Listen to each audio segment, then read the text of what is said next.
Vote তো এসে গেল। আমি যে কারণে ভিডিওটা করছি সেটা আপনাদের সামনে একটা আয়না বসাতে।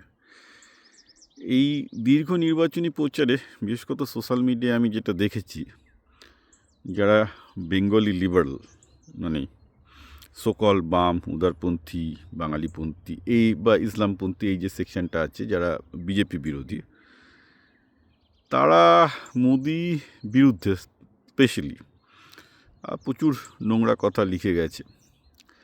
সেম থিং ইজ ট্রু, হিন্দুত্ববাদীরাও মমতা ব্যানার্জির এগেনস্টে প্রচুর নেগেটিভ কথা, এবং বামপন্থীরাও মমতা ব্যানার্জির এগেনস্টে প্রচুর নেগেটিভ কথাবার্তা, খুব নোংরা টাইপের নেগেটিভ কথাবার্তা লিখেছে। আমার এই ভিডিওটা মোদি বা মমতাকে ডিফেন্ড করার জন্য নয়, আমি তাদের ব্যাপারে একটা লেখা দিয়েছি এবং আমি মনে করি অ্যাজ অ্যান এক্সিকিউটর, অর্থাৎ তাদের যে প্রকল্প ছিল, যে প্রকল্পগুলো তারা হাত নিয়েছিলেন, তাদের বাস্তবায়নের ক্ষেত্রে দুজনার বিশাল ঘাটতি রয়ে গেছে। কিছু কিছু তারা বাস্তবায়ন করেছেন কিন্তু অনেকটাই পারেননি, এবং সেটা ভারতীয় গণতন্ত্রের সমস্যা। কারণ তাদের, আমি আবার বলছি, 90% সময় ভোট যুদ্ধে চলে যায়, তো কী করে তারা দেশের প্রতি ফোকাস করবেন? মানে শি জিনপিংয়ের যে লাক্সারিটা আছে সেটা তোমাদের নেই, তোমাদের 90% সময় ভোট যুদ্ধ করতে হয়।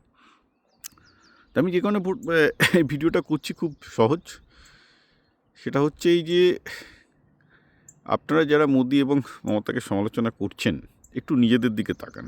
I just wanted to make sure that you also sometime look at your own mirror.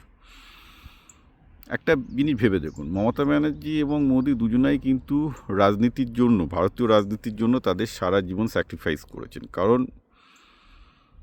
যদি দেখা যায়, মমতা ব্যানার্জি অনেক বেশি স্যাক্রিফাইস করেছেন আনডাউটেডলি। তিনি একসময় হসপিটালে বহুদিন ভর্তি ছিলেন, সিপিএমের গুন্ডা লালুনাকে তাকে মেরেছিল অবভিয়াসলি। এবং যদি দেখা যায় যে যখন সিপিএমের দোর্দণ্ড প্রতাপ শাসন, সেই সময় তিনি একাই রাস্তায় পুরো বাংলার সিপিএম বিরোধী রাজনীতিটাকে টিকিয়ে রেখেছিলেন, এবং সেটা কংগ্রেসের, দিল্লির কংগ্রেসের সাহায্য ছাড়া। ওকে, এবং দেখুন তিনি বিএটিএ কিছু করেননি সারা জীবন, এখনও দিনে আমি বলবো সপ্তাহে 7 দিনই পরিশ্রম করেন মুখ্যমন্ত্রী হিসাবে। নরেন্দ্র মোদীও প্রধানমন্ত্রী হিসেবে সপ্তাহে 7 দিন পরিশ্রম করেন। যারা নরেন্দ্র মোদীর রুটিন জানেন না, মানে ডে অ্যান্ড নাইট তারা দেশের জন্য ডেডিকেটেড পান। তাদের কোনো ফ্যামিলি নেই, সন্তান নেই। তারা কিন্তু, মমতা ব্যানার্জি যেমন বাংলার জন্য ডেডিকেটেড, তেমন নরেন্দ্র মোদী কিন্তু ইন্ডিয়ার জন্য ডেডিকেটেড। তারা ভোট যুদ্ধে ব্যস্ত থাকার জন্য বা ক্ষমতা টিকিয়ে রাখার জন্য অনেক কিছু করতে পারেননি, সেটা তো আমি বলছি। বাট একটা জিনিস ভুললে চলবে না, যে এরা কিন্তু বাংলার জন্য হোক বা ভারতের জন্য হোক নিবেদিত প্রাণ, এটা নিয়ে কোনো সন্দেহ তো নেই, ঠিক আছে? এবং আমি এটাই বলবো যে আপনারা নিজেদের আয়নার দিকে তাকিয়ে বলুন যে ইনারা দেশের জন্য যতটুকু স্যাক্রিফাইস করেছেন, যা সময় দিয়েছেন, 24/7 দিচ্ছেন, আপনারা কি তার ফ্র্যাকশনও দিয়েছেন? 5%, 10%? আমি তো দিইনি। সেজন্য আমি এদের সমালোচনা করার সময় এই কথাটা সবসময় মনে রাখি যে আজকে তারা কিন্তু, তারা নিজেদের কেরিয়ার তৈরি না করে তারা পাবলিক সার্ভিসে গেছেন। এখানে আমি বলবো যে আমি আমার নিজের টাকা পয়সা কী করে হবে, নিজে কী করে ভালো থাকবো, সেই নিয়ে আমি আমার ব্যাপারটা খুব ক্লিয়ারলি বলছি। আমি নিজে কী করে ভালো থাকা যায় সেই সব ভেবেছি জীবনে 25 বছর বয়স পর্যন্ত, বা সাথে সাথে পাশাপাশি বাংলা ম্যাগাজিন হ্যান ত্যান সোশ্যাল মিডিয়ায় লেখালেখি টুকটাক করতাম। হয়তো লাস্ট আমি 3 বছর ধরে একটু সোশ্যাল ওয়ার্ক করছি, এডুকেশান করছি, এই করছি।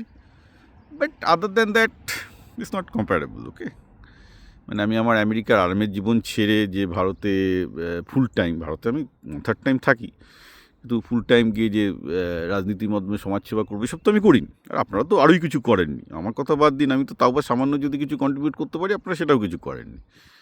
তো সেখানে সেই পজিশানে বসে মোদি এবং মমতাকে আপনি একজন ভোটার হিসেবে সমালোচনা করতেই পারেন, কোনো সন্দেহ নেই যে তারা ব্যর্থ হয়েছেন, তারা চুরি দুর্নীতি এগুলো হয়েছে। কিন্তু একবার খুব ডিপলি ভেবে দেখুন যে মানুষ হিসাবে তারা খারাপ, তারা গালাগালির যোগ্য, তারা খুবই বাজে টাইপের লোক।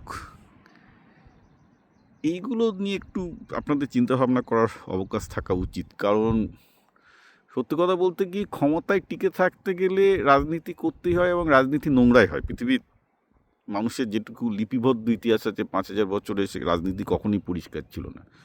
নেতাজি সুভাষচন্দ্র বসুকেও নোংরা রাজনীতি করতে হয়েছে, মহাত্মা গান্ধীকেও করতে হয়েছে, কারণ ওটাই রাজনীতির ধর্ম। রাইট, রাজনীতির ধর্মই হচ্ছে যে রাজনীতি একটু নোংরাই হবে, কিছু করার নেই। সে যে যুগে যে সময় যেভাবেই হোক না কেন। ঠিক আছে, কিন্তু আমি মনে করি যে দুজনাই তাদের দেশকে ভালোবাসেন, তাদের নিজেদের মাটিকে ভালোবাসেন, আপনাদেরকে ভালোবাসেন। হ্যাঁ, তারা আপনাদের আশা পূরণ করতে পারেননি, তারা অনেক ক্ষেত্রে শিব গড়তে গিয়ে মাদর গড়েছেন, এটা নিয়েও আমার সন্দেহ নেই, কিন্তু তার মূল কারণ গণতন্ত্রের সীমাবদ্ধতা, যেটা তো আপনারা আমার সাথে স্বীকার করতেই চাইছেন না। হ্যাঁ, দেখুন, আপনাদের এক্সপেকটেশন রিয়েলিস্টিক হওয়া দরকার, বাস্তবে নেমে আসতে হবে। যদি আপনারা গণতন্ত্র টিকিয়ে থাকতে চান, যদি স্বৈরতন্ত্র চান, তাহলে অন্য ব্যাপার। স্বৈরতন্ত্রে অনেক এক্সপেকটেশন হাই হয়, কিন্তু গণতন্ত্রের ক্ষেত্রে আপনাকে এক্সপেকটেশন স্কেল ব্যাক করতেই হবে, কারণ আপনি একসাথে স্বাধীনতাও চাইবেন, নদী বন্ধ করার স্বাধীনতা চাইবেন, শব্দ দূষণের স্বাধীনতা চাইবেন, আবার চাইবেন যে আপনাদের নেতা মন্ত্রীরা সব কিছু আপনাদের জন্য করে দেবে। ওটা হয় না। আমি তো আবার বলছি, গণতন্ত্রে ইনহেরেন্ট প্রবলেম আছে, যেটা ভারতের থেকে বুঝেছি, যেটা আমি আমেরিকায় থেকে বুঝেছি। ওকে, তো এবার আসুন, একটাই বক্তব্য যে আপনারা যখনই মোদি বা মমতার বিরুদ্ধে কিছু বলবেন, বিকজ তারা আপনাদের এক্সপেকটেশন ফুলফিল করেনি, বা আপনাদের মনে হয়েছে তাদের জন্য আপনাদের স্বপ্ন ভেঙে গেছে, আপনাদের জীবনের বিপর্যয়ের জন্য তাদেরকে দায়ী করেন, ইত্যাদি ইত্যাদি, হতেই পারে, সেটা I am not saying no. তো এটাও ভেবে দেখবেন যে ওনারা কিন্তু এসছিলেন কিন্তু একটা মহৎ উদ্দেশ্যে, এখনও সেই উদ্দেশ্য তাদের মধ্যে আছে, তারা এখনও 24/7 আপনাদের জন্য, দুজনের জন্যই কাজ করছেন। কিন্তু গণতন্ত্রের পাওয়ার স্ট্রাকচারটা এমন, কিছু করার নেই। ওকে, এবার হ্যাঁ, ডেফিনেটলি সেই জন্যই গণতন্ত্র আছে, আপনারা তাদেরকে ভোট দিয়ে পুরস্কৃত করবেন, অথবা তার বিরুদ্ধে ভোট দিয়ে তাদেরকে পানিশ করবেন, অল রাইট। কিন্তু একবার সমালোচনা করার আগে বুঝে রাখবেন যে এই দুজন ভারতীয় রাজনীতির জন্য যা স্যাক্রিফাইস করেছে, মোদি এবং মমতা ভারতীয় রাজনীতির জন্য যতটা স্যাক্রিফাইস করেছে থ্রু আউট দ্যার ক্যারিয়ার, এই মুহূর্তে ভারতে আর কোনো দুজন রাজনীতিবিদ নেই যারা ভারতীয় রাজনীতির জন্য এতটা স্যাক্রিফাইস করেছে। সব কিছু স্যাক্রিফাইস করেছে তারা, রাইট, ফ্যামিলি পর্যন্ত তারা তৈরি করেনি। সো এইটা ভেবেই কিন্তু আপনারা সমালোচনা করবেন।